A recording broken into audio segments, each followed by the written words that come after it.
V mene firmy Konzortium vám všetkým prajem pekný dobrý deň.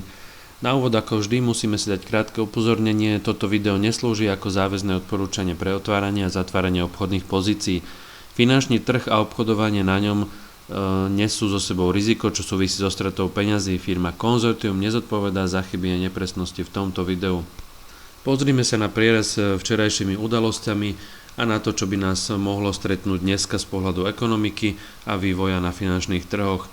Včera sme zaznamenali ako prvé ešte z minulej noci prišli dáta z Austrálie, kde index spotrebiteľských cien vyšiel na kvartálnej aj ročnej úrovni. Obidva vyšli zle, bolo to na úrovni 0,2 respektíve 1,7. Z pohľadu Austrálie ešte je dobré povedať, že všeobecne sa očakáva tam zníženie sadzieb niekedy v marci. Neskôr sa v tejto analýze ešte dostaneme aj na Nový Zéland, poďme však ale pekne po poriadku ešte. Z noci tu máme, po zatvorení trhu boli zverejnené výsledky spoločnosti Apple a Boeing. Spoločnosť Apple vydala zisk na akciu 3,06 USD, očakávania boli 2,6. Predaje iPhoneov sú lepšie, príjmy sú vyššie, lepšia marža, takže všetko vyšlo výborne. V prvom kvartáli 2015 očakáva sa trošku negatívny vplyv silného dolára, ale po zatvorení trhu akcie spoločnosti rastli o 5,7%. Potom ešte spomínaná spoločnosť Boeing oznámila výsledky za štvrtý kvartál 2,31 USD na akciu versus očakávanie bolo 2,10. Príjmy boli takisto lepšie, 24,47 miliárd a očakávanie 23,8 miliárd. Tu na ten rast potom akcií nebol až taký výrazný, bol iba na úrovni 1,9%, ale veľmi slušné aj tak. Potom sme si všimli, prišli dáta z Maďarska, ktoré nemajú väčšinou a nemali ani teraz vplyv na euro alebo na nejaké iné meny. Miera nezamestnanosti vyšla na úrovni 7,1%, čo je pozitívne. Tak ďalej sme si všimli niečo z Grécka, nejaké šumy, kde vlastne grécky premiér nový vyjadril sa podľa mňa v súlade s očakávaniami, keď povedal, že grécka vláda nebude bojovať s veriteľmi. Na druhej strane ale chce dodržať to, čo slúbila svojim voličom pred voľbami. Pán Tsipras povedal, že chce vyrovnaný rozpočet, ale zase nie nerealistický prebytok, čo je veľmi logické a dobré, s ním súhlasím veľmi. Prioritou gréckej vlády povedal, že bude kompromis s Európskou úniou a že samozrejme bude ochotne jednať so všetkými partnermi, čo už povedal predtým. Chceli by však lepšie podmienky, aby grécka vláda mohla skončiť s nezmyselnými škrtmi. Tak potom nejaké veci z Ruska, maloobchodné tržby za mesiac december skončili na úrovni 23,6%, očakávanie boli 20,1%. Boli to dobré výsledky z Ruska, opäť dobré výsledky, ako sme si všimli z posledného obdobia. Takisto miera nezamestnanosti na úrovni 5,3%, očakávania boli 5,5%. Rubel však len veľmi mierne alebo skoro vôbec nereagoval, ale počkajme si do budúcnosti, čo sa stane na tomto menovom páre USD Rubel. Keď už sme teda v Rusku, ruský minister zahraničných vecí známy Sergej Lavrov povedal, že situácia na východe Ukrajiny smeruje k vyostreniu konfliktu. Je to celkom zaujímavé vyhlásenie. Sledujeme túto situáciu a vidíme z posledných dní, že naozaj to tak je. Tak ak by sa niečo významné stalo, budeme určite pri tom. Ak by to malo vplyv aj na trhy, tak vám to samozrejme budeme referovať a hovoriť o tom. Potom nejaké veci z Nemecka. Vicekancelár Nemeckej spolkovej republiky Gabriel uviedol, že nevidí dôvod na nové sankcie voči Rusku. Konečne niekto rozumný prišiel s takýmto názorom. Nasledovali zásoby ropy z Ameriky, zásoby destilátov, benzínu a využitie rafinérií. Zásoby ropy v USA na úrovni 8874 respektíve toto je v tisícoch, takže alebo teda v tonách. Zásoby ropy sú najvyššie, odkedy existujú týždenné dáta od roku 1982, čo je dosť dôležité. Zásoby destilátov potom vyšli a zásoby benzínu spolu s využitím rafinérií viac menej v súlade s očakávaniami. Môžeme sa aj pozrieť, či to nejak ovplyvnilo ropu. Obchodovanie s ropou je stále, povedal by som, také mierne, ale v trende, v klesajúcom trende. Včerajšie dáta vôbec nejako nepotvrdili alebo nenaznačili nejaký obrat trendu, skorej naopak, je to zámienka na pokračovanie v smere trendu. Toto je hodinový graf. Tu vidíme najprv nejaký náznak mierneho nárastu, ale potom to bolo všetko predané, čo naznačuje samozrejme klesajúci trend, pokračujúci silný klesajúci trend. Mohlo by sa stať, keďže tu máme toto, mohlo by sa samozrejme stať, že by sme klesli na nižšie úrovne, ale vieme, aký je Forex, ak by prišli nejaké vyhlásenia odvážne alebo nejaké kroky zo smeru OPECu, tak by sa situácia mohla zmeniť. Potom bolo zaujímavé sledovať, že agentúra S&P uviedla, že Grécko dáva do negatív Credit Watch do 13.3.2015. Znamená to, že do tohto času bude Grécko sledovať a rozhodne sa, či zníži rating alebo ho ponechá.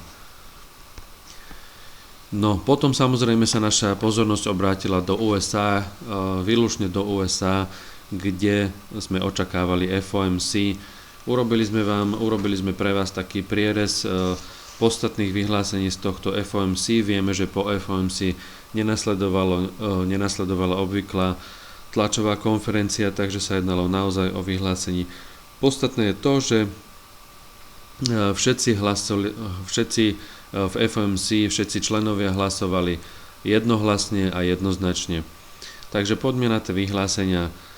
Spomenuli, že FOMC bude trpezlivé s rastom úrokovej miery v USA, zvážia vývoj na zahraničných trhoch, inflácia bude krátkodobo klesať, to bolo asi to najdôležitejšie. Ekonomika, ďalej hovorili, že ekonomika expanduje solidným tempom a zvýšenie sadzieb bude záležať od ekonomických dát. FOMC očakáva postupný rast inflácie k 2,0%. Riziko výhľadu pre pracovný trh a ekonomiku je takmer vyrovnané. Toto je tiež celkom dôležité vyhlásenie. No a potom Fed zopakoval, že vidí silný rast miest a pokles nezamestnanosti. FOMC sa teraz stavia k trhovým inflačným očakávaniam veľmi zdržanlivo. Preto sme ani nevideli nejaký výraznejší pohyb na trhoch, na forexových pároch. Jediný výraznejší pohyb, a to si potom pozrieme, bol na amerických akciových trhoch. Čo by sa dalo z tohto vyvodiť ešte, také podstatné a dôležité je, že zvýšenie sadzieb, ktoré sa tak očakáva v druhej polovici roka, je stále sa to môže stať, takže nebolo to negociované. Poďme sa teda pozrieť na trhy, na grafy, ako to teda zamávalo, respektíve nezamávalo s trhmi. Očakávali sme naozaj trošku väčšie pohyby. Toto je euro-dolár, môžeme si to rozmeniť trošku na drobné. Na hodinovom grafe vidíme, že bol nejaký popud na nárast, ale to bolo predané. Odrazili sme sa od tejto trendovej línie, čiže je potvrdený klesajúci trend a americký dolár potom teda začal posilňovať až na súčasné úrovne. Takisto ako na rope nevidíme tu zatiaľ žiadne signály na obrat alebo na zmenu smeru trendu. Takže to bol euro-dolár, britská libra sa správala veľmi podobne, takisto je dôležitá úroveň, klesajúca trendová línia, sme teraz pod ňou, odrazili sme sa včera aj predvčera od tejto línie, takže pokračujeme v poklese. Zatiaľ je taký výhľad, ak by sa stalo niečo dnes významné, mohlo by sa to samozrejme zmeniť, zatiaľ to neočakávame. Americký dolár versus japonský jen, tam situácia pokračuje z predchádzajúcich dní, stále sa držíme v tejto úrovni, alebo teda v tejto formácii. ktorá naznačuje neskôr pokračovanie trendu, v tomto prípade smerom nahor. Ako sme spomenuli, americký akciový trh včera reagoval takým spôsobom, že poklesol dosť výrazne o nejakých 30-40 bodov. Zatiaľ takisto, ale sa držíme v nejakom pásme už veľmi dlhú dobu, takže na jednej strane je to znak takej stability, na druhej strane, ak by sme pretli nejakú úroveň, buď vrchnú alebo spodnú, tak by sme mohli vidieť výraznejšie pohyby aj na akciovom trhu. DAX je v inej situácii, tam samozrejme sme blízko historických maxim. Prišlo aj tu včera ku nejakej korekcii, ale stále sme veľmi vysoko a v silnom rastúcom trende. Je to spôsobené kvantitatívnym uvoľňovaním, ako vieme, z predchádzajúcich dní. Ropu sme si povedali, klesajúci trend jasný. Zlato, tam je rastúci trend, jednoznačný. Úroveň 1200, ako si hovoríme, je dôležitá. Pokiaľ sme na touto úrovňou, treba hľadať príležitosti na nákup. Austrálsky dolár a novozélandský dolár. Tu by som sa zastavil, pretože včera, ako som spomenul, vrátime sa ešte na novozélandský dolár. Včera Novozélandská národná banka ponechala sadzby na súčasnej úrovni. Povedala, že tak urobí ešte nejaký čas, že tak bude ešte nejaký čas. Novozélandský dolár je podľa nich neodôvodnene a neudržateľne vysoko, čo je veľmi dôležité, a novozélandský dolár samozrejme včera reagoval poklesom a pravdepodobne sa tak bude diať ešte v nasledujúce dni, týždne, možno aj mesiace. Uvidíme. Ten, kto si myslel, že tento pohyb je nejaký výrazný a zaslúžil by si korekciu, samozrejme prišla nejaká malá korekcia, ale po tomto vyhlásení zo včerajšieho večera, respektíve noci, môžeme očakávať ešte ďalší pokles. Takže to isté platí pravdepodobne aj pre austrálsky dolár, ktorý sa zviezol včera na tom pohybu, poklesol takisto, neprerazil nižšie úrovne, čo je pochopiteľné, pretože sa to netýkalo konkrétne Austrálskej národnej banky a austrálskej meny.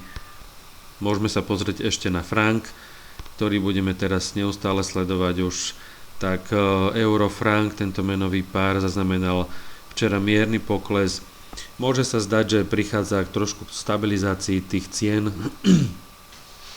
Včera ešte sme si všimli, že bolo povedané z úst niektorých politikov, mám dojem, že to bolo priamo zo Švajčiarska, že Švajčiarsko tým, čo urobila Švajčiarska národná banka, bude trpieť trošku, pretože tam môže prísť k recesii. Jednoducho preto, že Švajčiarsko je orientované na vývoz a vývozcovia môžu utrpieť veľké straty v súvislosti s týmto zásahom, ktorý urobila Švajčiarska národná banka.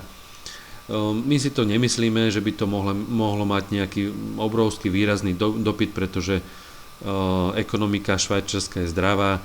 Aj tento krok, ktorý urobila Švajčiarska národná banka, bolo podľa nás dobrý. Takže vám prajem dnes úspešný deň, dobré obchody a veľa peňazí na účte. Majte sa pekne, dovidenia.